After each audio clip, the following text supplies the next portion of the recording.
Why would a janitor stare at a serial killer's profile like he'd written it himself? It was 2:14 a.m. The regional FBI office in Baltimore had long gone quiet. Cubicles dark, monitors asleep, coffee mugs abandoned mid-sip. Only the faint hum of fluorescent lights and the soft rhythm of a mop across tile floors broke the silence. Nathan Cole moved like he always did, invisible. His Navy janitor uniform hung loose on his frame, sleeves rolled just enough to free his wrists. His left hand clutched a worn notebook, his right gripped the mop loosely. He paused as he neared the profiler bullpen, eyes flickering toward the large evidence board on the wall. No one else was around. Still, he waited 5 extra seconds. Then, he stepped closer. It was the Clockwork Killer caseboard. Photos pinned with surgical neatness, time-stamped maps, neatly folded victim profiles, coded data arranged in gridded columns. Everything orderly, precise. That was the killer's signature, down to the minute. Nathan's hazel eyes narrowed. Something was off. He leaned in. A red thread connected the most recent victim to a drop site near an old water treatment plant. But it didn't make sense. The killer's patterns were always clockwise, always south to north. This one skipped a beat. An intentional asymmetry. Nathan whispered under his breath, "You broke your rhythm." "You talking to my board?" He flinched slightly, but didn't turn. He already knew it was her. Ava Hart stood just inside the doorway, arms crossed, silhouetted in the cold white lights spilling from the hallway. Slim, sharp, and unreadable. Her badge dangled at her hip. She hadn't expected anyone here, certainly not him. Nathan straightened. "Just cleaning. Sorry." She stepped closer, glancing at the board, then back at him. "You said he broke his rhythm." Nathan looked away. "Just something I noticed." Ava studied him, like she'd just stumbled on a page that didn't belong in the file. "What do you know about this case?" "Only what I overhear. That thread doesn't belong. It forces a diagonal sequence instead of a curve. If you map that over the city grid, you'll find he's breaking rotation." Silence. A beat too long. Ava walked to the board, tracing the lines. Then she froze. He was right. She glanced over her shoulder. "You have a background in forensics?" Nathan didn't answer. He picked up his mop. "I should get back to work." She let him go, but her eyes followed him the entire way down the corridor. He knew something. Not rumor, not accident. Insight. And Ava Hart didn't believe in coincidences. The next morning, she pulled his personnel file. No college listed, just one line. Nathan Cole, custodial, night shift, started 3 years ago. No past, no gaps, nothing suspicious. But the next night, she waited. 2:14 a.m. She left the board as it was, pinned with new material, this time a red herring in quadrant 3, a fake trail. She watched through the crack in her office door. Nathan arrived like clockwork. Gloves on, cart parked, mopped twice, glanced at the board, and frowned. He reached slowly toward the fake photo, tapped it once with his finger, shook his head, then scribbled something in his notebook. 2 seconds later, he erased a tiny section of the board and reconnected a line using blue marker from his pocket, something the team didn't even use. It was surgical, fast, confident. He stepped back, checked his corners, and returned to mopping as if nothing happened. Ava stepped out. "I added that last victim on purpose. She doesn't exist." Nathan didn't even look up. "I know." "Who are you?"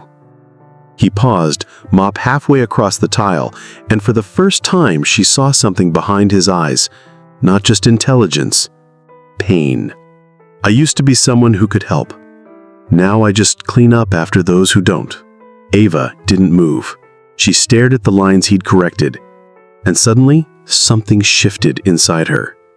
He didn't just know, he saw. What others missed, what even she missed. She didn't have a full profile of Nathan Cole, not yet, but she knew one thing. She was going to find out. Ava didn't sleep that night. She kept replaying it. How he stood there, still as glass, correcting her caseboard in under 30 seconds. Not guessing, not assuming, knowing. Nathan Cole wasn't a janitor who got lucky. He was someone who used to read killers like open books. By morning, she reviewed every trace of his employment file again.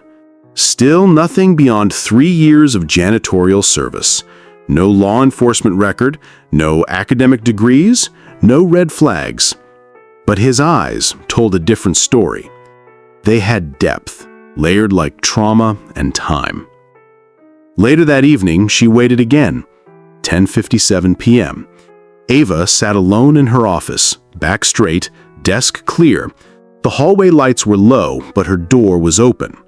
Her Glock lay holstered on the desk, not because she felt threatened, because her instincts were waking up.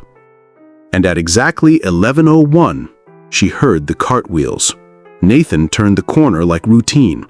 No reaction to seeing her, just a nod, no small talk. She let him start mopping before saying it. You ever profile a murderer with a risk tic and spatial compulsions? He paused, barely, then moved the mop aside and turned slowly toward her. I have. Ava leaned forward slightly. You used to work here, didn't you? Nathan said nothing. I looked, she added, tone even. You're not in our digital archives. That's because I erased myself. A flicker crossed her eyes. Not fear, respect. Why? Nathan exhaled through his nose. Once, I built a profile so perfect, the killer vanished. And in doing so, I failed the one person I swore I'd protect. Ava didn't need details. She heard the grief in his voice, as sharp as broken glass. You think this killer is circling back, she said calmly. He nodded once. Not just to finish his cycle. He's evolving. There was a long pause. The air between them thinned. Then Ava stood and closed the office door gently behind her, walked to the board, peeled off a confidential photo, unfiled, raw, fresh. Help me, she said softly. Nathan stepped forward. She continued, I can't do this publicly, but if I'm right, if you're right, then I need your mind in this case, even if no one ever knows you were here. He looked at her then, really looked, not like a janitor, not like a threat, but like a man weighing the risk of being seen again. Then slowly, he nodded. All right, he said, but on one condition. Ava raised an eyebrow. If this gets close to Lily, Nathan said, his voice suddenly firm, I'm gone. No second thought. Ava held his gaze. Understood. They sat across from each other, a murder board between them, their pasts like ghosts on either shoulder. Nathan pointed to a corner photograph. That victim wasn't random. The geometry of his position was meant to draw attention away from this. He flipped to a second image Ava hadn't even connected. Within minutes, a silent rhythm began to form. Ava was fast, efficient, controlled. But Nathan, he was surgical. He saw through layers. He wasn't just solving the puzzle. He was feeling it.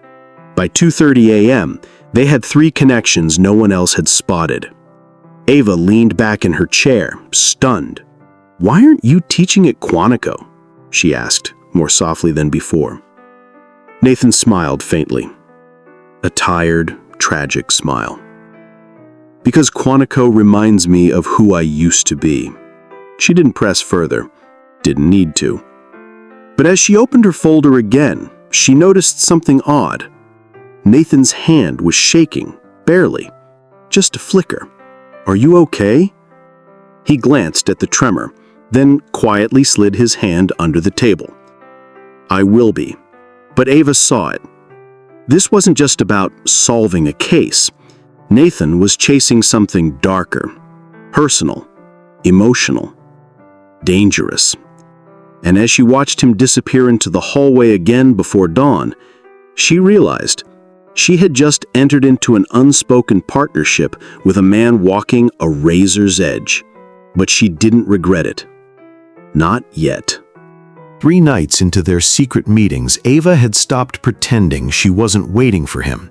She kept her door ajar, cleared the table, left case files angled in ways that invited analysis. Subtle, quiet cues. And each time, without a word exchanged beforehand, Nathan arrived with the same rhythm. Gloves off, notebook in hand, eyes already scanning. But on this night, Nathan didn't bring his notebook. He brought something else. A small box, worn, taped twice, labeled in faded ink, Cole, N, Case Archive. Ava didn't ask. She just gestured to the table. And slowly, he opened it. Inside were yellowed photographs, handwritten profile reports, a flash drive, and a single document stamped with a case ID she recognized instantly. It was the Clockwork Killer's first known victim. Ava stared at the report, then looked up. "You kept all this?" Nathan nodded, his voice low. "They wiped my credentials, but they couldn't erase what I knew."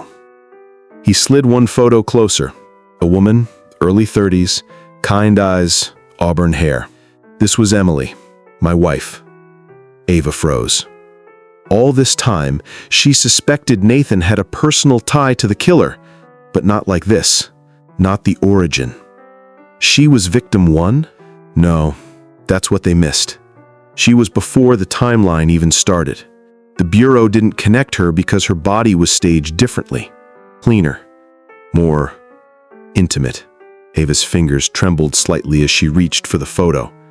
"You think the killer knew you?" Nathan looked her dead in the eyes.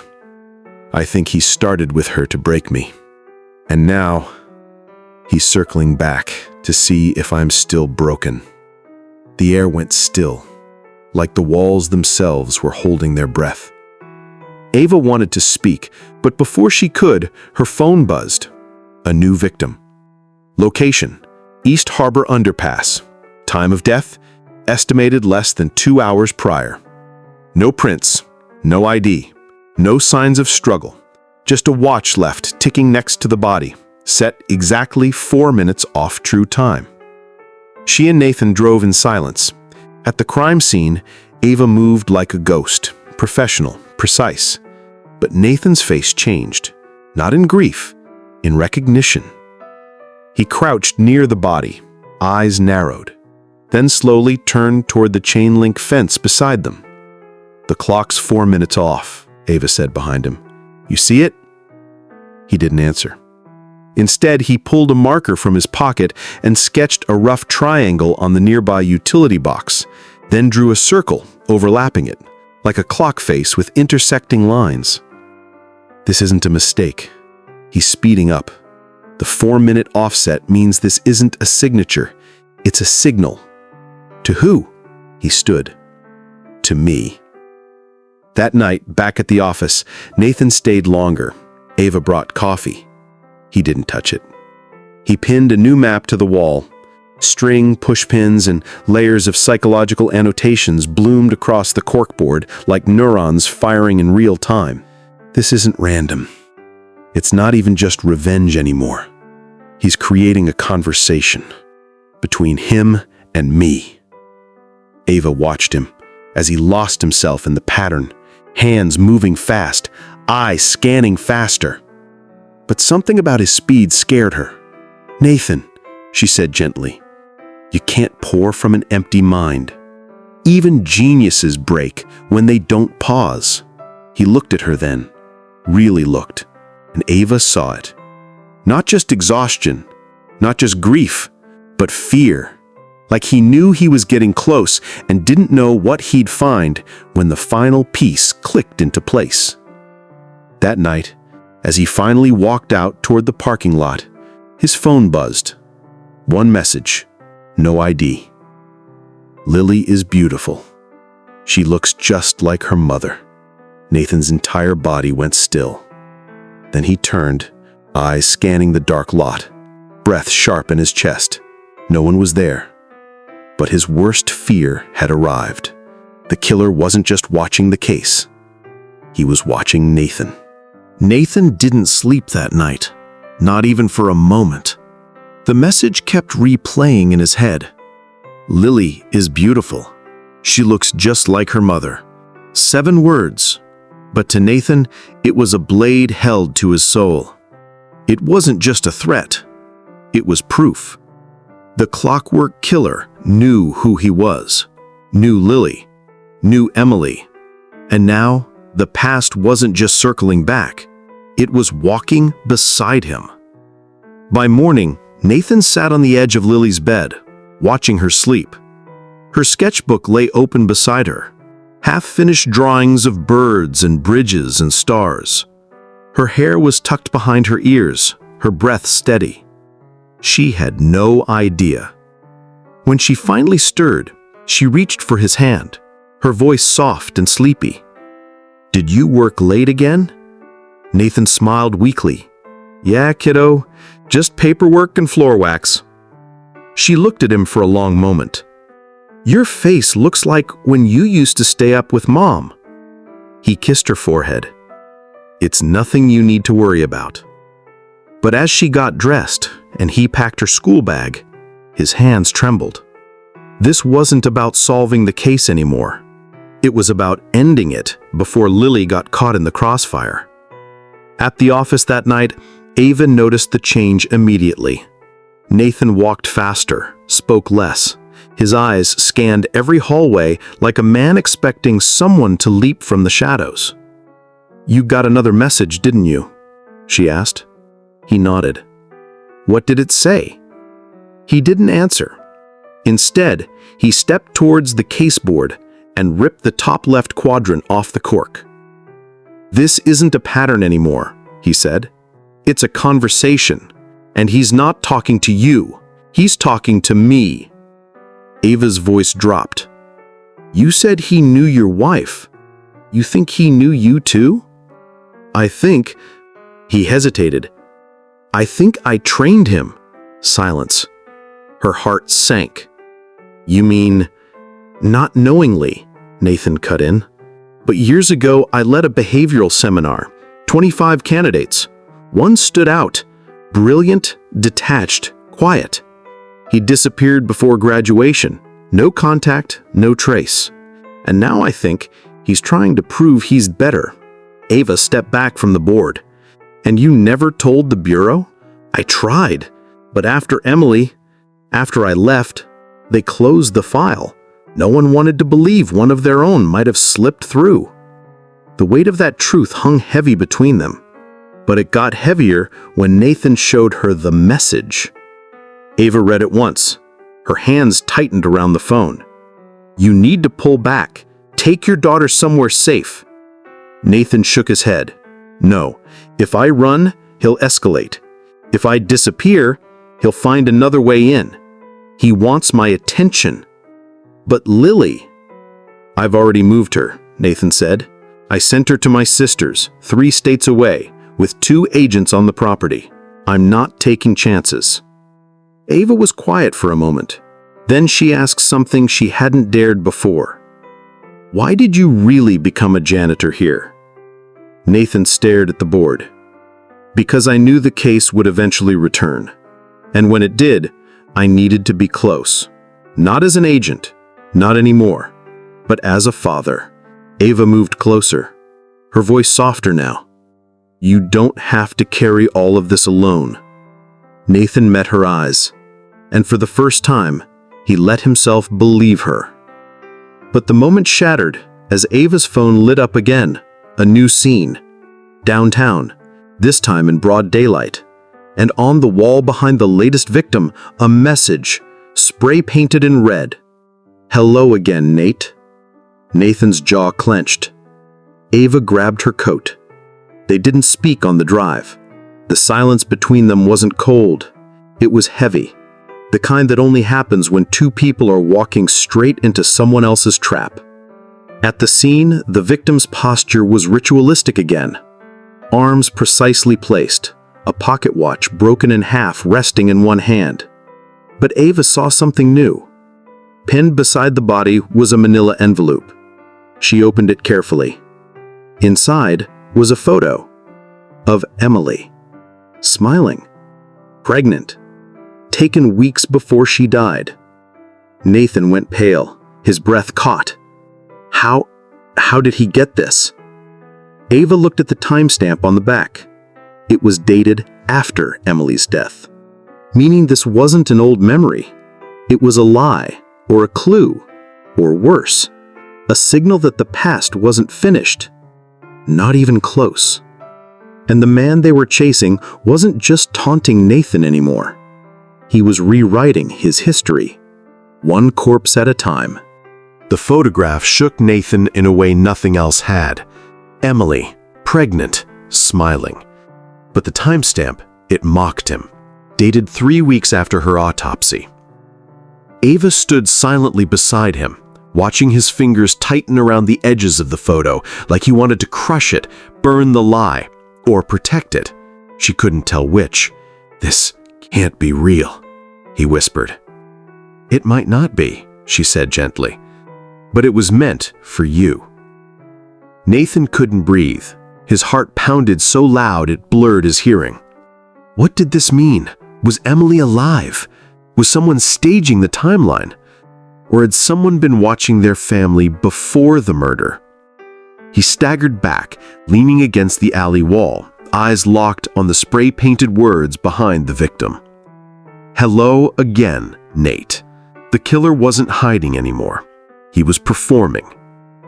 That night, Ava brought Nathan back to her apartment, not for safety, but to get him away from the office. The bureau was tightening up.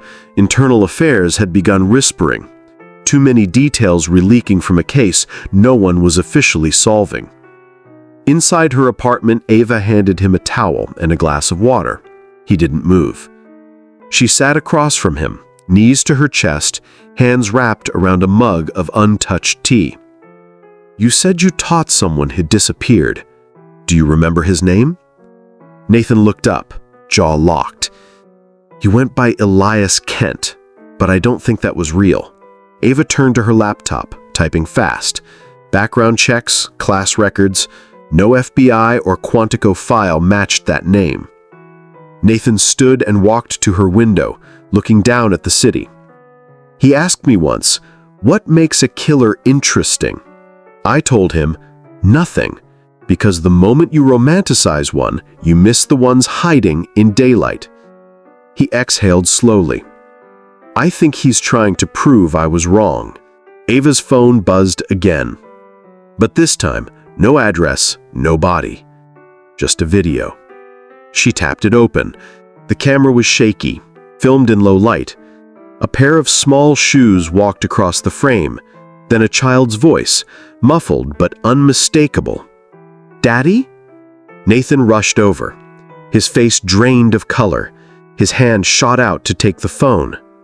It was Lily's voice. Ava froze. You said she was with your sister. She is, Nathan snapped. Under guard, 2 agents, secure location. He played the video again, slower. Eyes scanning every shadow, every flicker of movement. Then, a reflection, a shape. A man standing behind glass, wearing a black coat, unmoving. The timestamp, real time, 30 minutes ago. I have to go, Nathan said, already grabbing his coat. Ava blocked the door. Nathan, wait. This could be a trap. You show up now, emotional. You'll get her killed. He hesitated, breathing ragged. She's all I have. And you're all she has, Ava shot back. If he wanted her dead, she would be. This is bait. He's pulling you out. He knows you're close. Nathan clenched his jaw. But Ava's words landed. This wasn't just about Lily. It was about control. The killer didn't need to win. He needed Nathan to break, to lose objectivity, to unravel. He stepped back, fists shaking. Then we bait him instead. Ava narrowed her eyes. How? We release a fake briefing, leak a detail that only the killer would challenge. Something wrong, something tempting. Ava nodded. He'll feel compelled to correct it. They stayed up all night crafting the narrative. One breadcrumb, a fake behavioral profile with just enough flaws to trigger the ego behind the killings. At dawn, they gave it to a reporter known for leaks. By noon, the fake story had gone live. Clockwork Killer may be military trained. Ava and Nathan watched from a distance, waiting. 6 hours later, an untraceable email arrived. Subject line, "Wrong again, Professor." Attached, a voice clip. Emily's voice, whispering, "Why didn't you save me?" Nathan fell to his knees, and Ava finally realized this wasn't just a murder case. This was a psychological crucifixion, and the final nail was coming. Nathan didn't sleep. Again. But this time, it wasn't fear keeping him awake. It was clarity. The moment he heard Emily's voice, twisted, extracted, repurposed, he knew the killer was near the end of his performance. Not because he was finished, but because he was spiraling. "Wrong again, Professor."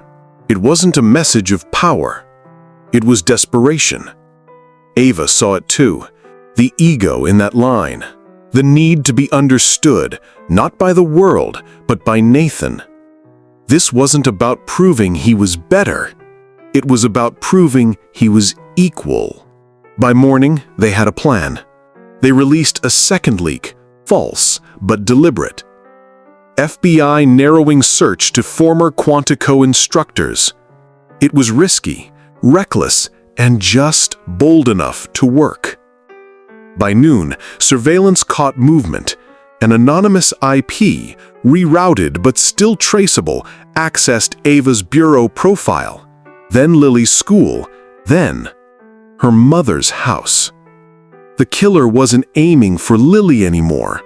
He was targeting Ava, because Nathan's grief wasn't breaking him fast enough.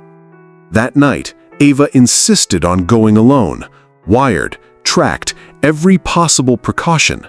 Nathan protested, but she looked him straight in the eye and said, "This ends with him seeing me as the final mistake." She drove to the location the killer sent, an abandoned factory on the edge of town, somewhere between real and ruin.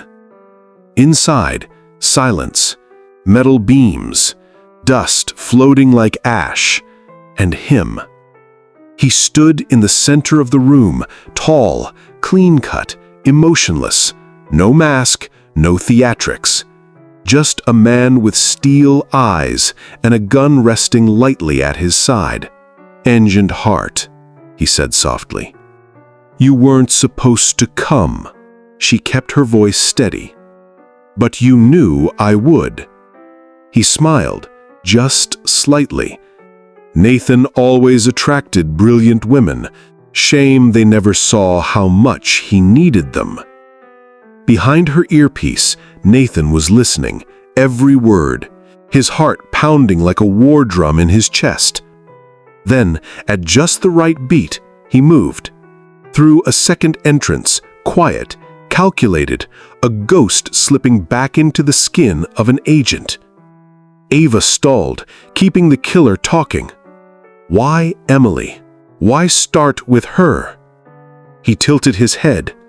Because she saw me. Before Nathan even remembered my name, she offered me coffee, spoke to me like I mattered. Nathan stepped into the light.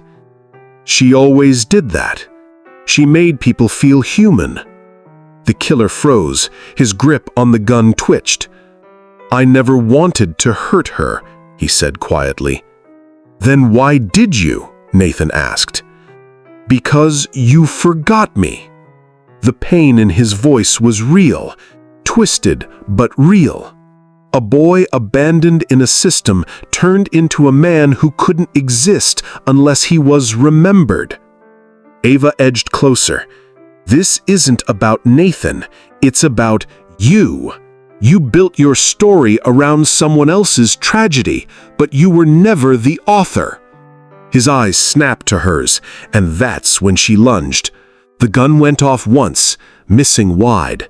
Then Nathan tackled him hard, years of rust in his body, but purpose sharper than pain.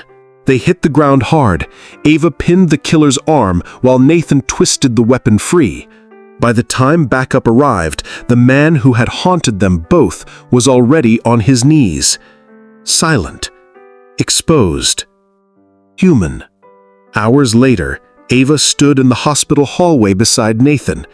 He was getting stitches, nothing serious, but his hands shook from something deeper. "They'll ask you to come back," she said gently. Nathan gave a tired smile. "I won't. Not officially." "Then what will you do?" He looked out the window. "Go home. Be Lily's dad. Maybe teach again. Somewhere quieter. Somewhere I can breathe." Ava nodded, then handed him a small flash drive. "What's this?" he asked. She shrugged. "The voice file. Emily's. I cleaned it. Stripped the distortion. It's just her. You deserve to keep something real." Nathan didn't say a word. He just clutched it, pressed it to his chest, and closed his eyes. That weekend, Lily ran into his arms at the train station. "Daddy!" she yelled, her arms wrapping tight around his neck. He lifted her like she weighed nothing, like the weight had finally fallen off him. From the platform, Ava watched, one hand in her coat pocket, a faint smile on her lips. Nathan looked at her one last time, and with that small nod, nothing more, she knew he had found peace, not because he solved the case, but because he survived it.